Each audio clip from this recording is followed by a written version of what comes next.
একদিন এক শ্রমিক বাজার থেকে একটি মুরগি খরিদ করল, সেই সাথে ঘি এবং অন্যান্য মশলাপাতিও কিনল। শ্রমিক লোকটি নিজের মেহনতের পয়সা এবং দেহের রক্তপানি করে উপার্জিত অর্থ দিয়েই এসব কিনেছিল। তার মনে বড় আশা ছিল, আজ অনেক দিন পর হলেও একটু ভালো খাবার খেতে পারবে। কিন্তু তার আশা আর পূরণ হলো না, কারণ মুরগি রান্না করার সময় অনিচ্ছাকৃতভাবে স্ত্রীর হাত থেকে তরকারির মধ্যে এত বেশি লবণ পড়ে গিয়েছিল যে কোনো ক্রমেই তার খাওয়ার যোগ্য রইল না। শ্রমিকটি ছিল খুবই রাগী মানুষ, কিন্তু সে তার রাগকে নিয়ন্ত্রণ করে তার স্ত্রীকে কোনো কিছু না বলে শুধু পানি পান করে উঠে চলে গেলেন।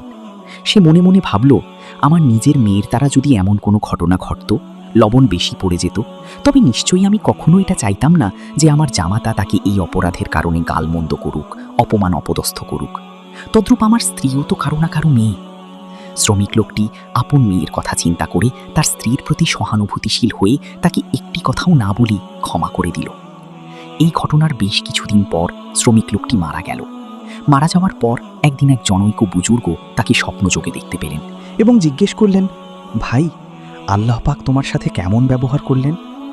উত্তরে সে বলল, হুজুর, আমার তো অনেক বড় বড় গুনাহ ছিল, কিন্তু আল্লাহ পাক বললেন, একদিন তুমি আমার এক বান্দির অপরাধ ক্ষমা করে দিয়েছিলে, এর বিনিময়ে আজ আমি তোমাকে ক্ষমা করে দিলাম।